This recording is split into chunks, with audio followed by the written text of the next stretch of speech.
Good day, ladies and gentlemen, boys and girls all over the world, whatever. I'm going to talk today about how the whole continent of Africa has now officially rejected the Vatican, Tucci Fernandez, Smoochie Fernandez, Pope Francis inspired or approved, whatever, plan to undermine the teaching of marriage in the church. I'm talking about the infamous blessings of same-sex couples, which has caused such a stir. Well, finally now, every single Catholic conference in the continent of Africa, arguably the strongest Catholic continent in the world, or the continent with the strongest Catholics in general, has rejected this officially. And we're going to talk about a letter that was released real quick. But first, there's a couple orders of business. I realized, ladies and gentlemen, I never asked for subscribers. Please subscribe to the channel if you like this show. Click the notification bell and so on and so forth. Also, as I said, I'm not in my usual setup here because I'm recording a book right now for Taylor Marshall, Nikolaus, which is part of is an installment of his Sword and Serpent. It used to be a trilogy. Now I guess it's like a quadrilogy or whatever with this extra book. In any case, getting that sorted out, that should be out relatively soon. Also, if you would like to support the show, thank you to all the YouTube members who have signed up. It's been very gracious having you support me, as well as Substack. I just am about to release another installment of my Bible Catechism series on Substack, which is for paid subscribers only. There's also stuff there for free subscribers as well. It's a way of supporting the channel, and you don't have to go through one of these censorship platforms because Substack does not censor its creators, which is great. Now, quickly, I'd like to get to the sponsor of this show, which is Queen of Victory Rosaries.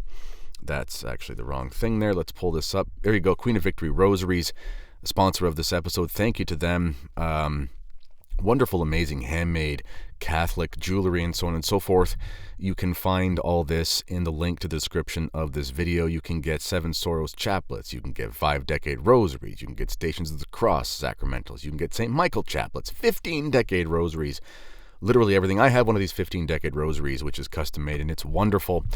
If you don't like to use Etsy to pay for things, that's fine. Just go through the link in the description for this podcast, and you'll be able to do the contact us, and you can sort it out with the creator, which you can easily contact her through that.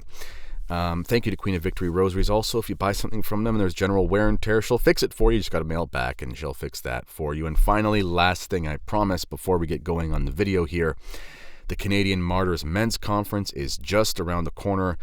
It is beginning to get close to selling out, so you're going to have to get those tickets soon. September 17th in Stratford, Ontario, Canada. Lots of Americans coming. It's real close to the border if you want to come in. You might even be able to find somebody carpooling, to be honest, from the different regions. Very inexpensive hotel. Good hotel, but inexpensive. It's the off-season in a tourist town, so it doesn't cost too much. Conference is only $100. Traditional Catholic Men's Conference. You won't find anything better. I'm speaking. Father Rion is the keynote speaker. Father Stannis is speaking. If I just pull those down there, you can see them. And Timothy Flanders as well from 1 Peter 5, Meaning a Catholic. There's a social the night before. Sign up for that. Last thing I'll say about that is this is actually something that our Holy Name Society does on a volunteer basis. It's not something I get paid for. I'm not doing this to make any money. I'm not saying you shouldn't get paid. We are paying, obviously, the speakers who are coming in and things like that. That's appropriate. That's a matter of commerce and justice. No problem there. But the reason I'm saying that is because this is not some sort of, Kennedy Halls trying to do money making. This is our Holy Name Society. We are doing this out of the goodness of our heart so that we can provide this at the lowest cost possible for traditional Catholic men. Some people have asked if they don't attend the Latin Mass, can they come? Of course you can. We're ecumenical. I'm just kidding. All right, so let's look at this document from the African bishops. Let's just pull this up here. The article is at Rorate Celli, and here it is. And so I'm just going to bring these up. We're just going to read them. We're going to do some commentary. So, no blessing for homosexual couples in the African churches. It starts off with some boilerplate, whatever. The message that I transmit to you today has received the agreement of His Holiness Pope Francis and of His Eminence Victor Fernandez. So let's just pause there for just a second. Apparently, this letter, which is going to say that the Fiducia Supplicans cannot be implemented in Africa, has the tacit approval of Pope Francis. So this is the confusion of the post-conciliar church, isn't it? Something put out by the Pope, rejected in principle by an entire conference or coalition of conferences of bishops, is also approved. So Pope Francis approves the approval, and he approves the rejection. This is the conciliar mentality in a nutshell, isn't it? Continues. Sorry for the stomping. This is a soundproof booth, but you can't stop from, things like construction and stuff going on. It presents a consolidated summary of the positions adopted by various national interterritorial Episcopal conferences across the African continent in response to the publication of the Declaration Fiducia Supplicans of the Dicastery, blah, blah, blah, blah. It goes on to say, it caused a shockwave. It has sown misconceptions and unrest in the minds of many lay faithful, consecrated persons, even pastors, and it has aroused strong reactions. This document encompasses, it says, I have to go back there, their views on the unchanged doctrine of marriage within the Church, the pastoral care extended to all members of the Church, and their unified position on same-sex unions. Number 1, unchanged doctrine on marriage and sexuality. In their various messages, the Episcopal conferences of the Church Family of God in Africa began reaffirming their unwavering attachment to the successor of Peter, their communion with him, and their fidelity to the gospel. They recognized collectively that the Church's doctrine on marriage and the family remains unchanged. They all noted the passages where Fiducia Supplicans reaffirmed this traditional position of the Church. This position, rooted in the sacred scriptures, has been taught without interruption by the universal magisterium of the Church. Therefore, rites and prayers that could blur the definition of marriage as an exclusive, stable, and indissoluble union between a man and a woman open to procreation are considered to be unacceptable. The distinction made by Fiducia Supplicans between liturgical blessings or formal ritual blessings and spontaneous blessings is not intended to mandate that there be blessings for couples in irregular situations and same-sex couples, even if the document says that they should be carried out outside a liturgical framework. So they are recognizing that there are distinctions made in the document, but we all know that those distinctions are distinctions without a difference. Anyway, we'll talk about this more as we go. Number 2, pastoral care and guidance. Through the declarations of the Episcopal conferences, the Church in Africa, as the family of God, reaffirms its commitment to the continuing pastoral assistance to all its members.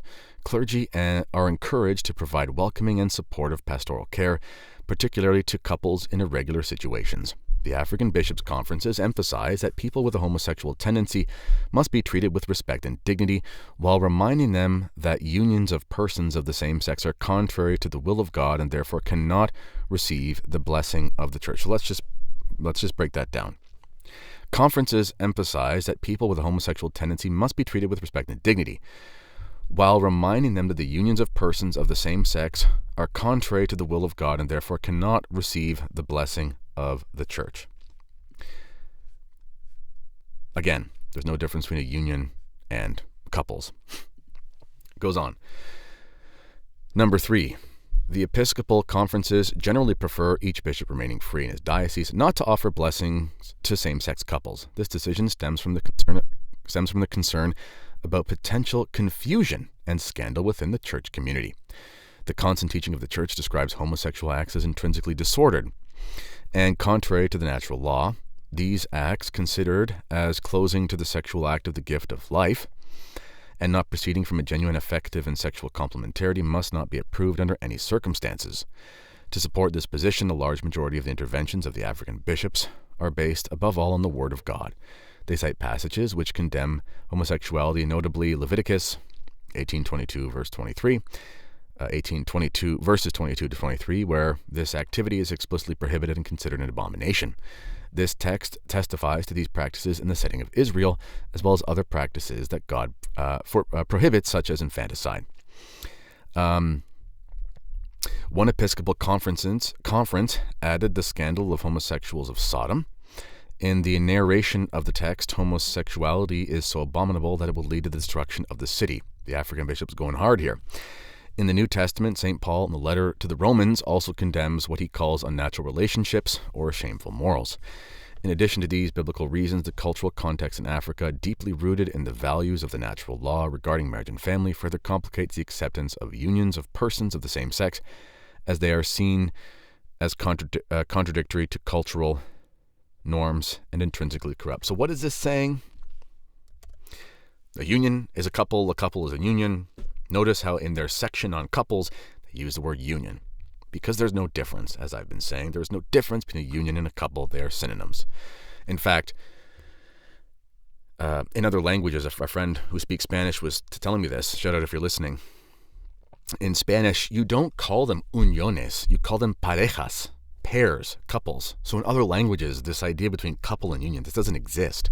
This is just because in countries where we have official civil unions by law of same-sex people through, alleged marriage by the state, we are used to saying union and couple. In other cultures, this is not a distinction that has any meaning to it, because you would say something like pareja, which means pair. You are a pair, whether you're married or not, because it's pareja. You're a couple. If you're a union, you must be a couple. And if you're in a couple, even if you're not officially a union, it's still the same thing. We've been going over this, but this is absurd and ridiculous nominalism that people can make this distinction as if it even exists. Okay, concluding statement. In summary, the Episcopal conferences across Africa, which have strongly reaffirmed their communion with Pope Francis, believe that the extra-liturgical blessing proposed in the Declaration Fiducia Supplicans cannot be carried out in Africa without exposing themselves to scandals. They remind us, as Fiducia Supplicans clearly does, the clergy, religious communities, all believers, and people of goodwill, that the Church's doctrine on Christian marriage and sexuality remains unchanged. For this reason, also, that's interesting as well. There's a church teaching on sexuality, not just marriage, by the way, and they bring that up, which is important. People keep saying it doesn't change the doctrine on marriage. There's also doctrines on sexuality, which have to stay unchanged. For this reason, we, the African bishops, do not consider it appropriate for Africa to bless homosexual unions or same-sex couples, because in our context, this would cause confusion and would be in direct contradiction to the cultural ethos of African communities. The language of Fiducia Supplicans remains too subtle for simple people to understand. Furthermore, it remains very difficult to be convincing that people of the same sex who live in a stable union do not claim the legitimacy of their own status. Exactly. It's impossible. We African bishops insist on the call for the conversion of all. Like Hosea, Jesus comes to bear witness to the tenderness of God. He did not come to call the righteous, but sinners, Matthew chapter 9, verse 3. Of this there is no doubt, but Jesus also stretches out his hand to the sinner so that he may rise, so that he may convert. This is from Mark. After showing such tenderness to the woman caught in adultery, he said to her, "Go, and from now on sin no more." As the salt of the earth and the light of the world, the merciful mission of the Church is to go against the tide of the spirit of the world and to offer it the best, even if it is demanding. Some countries prefer to have more time for the deepening of the declaration, which in fact offers the possibility of these blessings but does not impose them. In any case, we will continue to reflect on the value of the general theme of this document, apart from just blessings for couples in an irregular situation. That is to say, on the richness of spontaneous blessings in everyday pastoral care. And here is the money line, ladies and gentlemen, where they stick it to Pope Francis. Grace and peace. It is with these words taken from the St. Paul, in communion with His Holiness Pope Francis and all the African bishops, that as president of the Symposium of Episcopal Conferences of Africa and Madagascar, I conclude this message, thus calling on Christian communities not to allow themselves to be shaken. His Holiness Pope Francis, fiercely opposed to any form of cultural colonization in Africa, blesses the African people with all his heart and encourages them to remain faithful, as always, to the defense of Christian values. So, this is a masterful letter, and here's why. They are having Pope Francis extend his blessing to their rejection for not just cultural, but biblical reasons. They are saying there is no distinction between a union and a couple, which is obvious, and if they were to impose this, this would be against the will of Pope Francis, because they are saying this is a form of ideological colonization.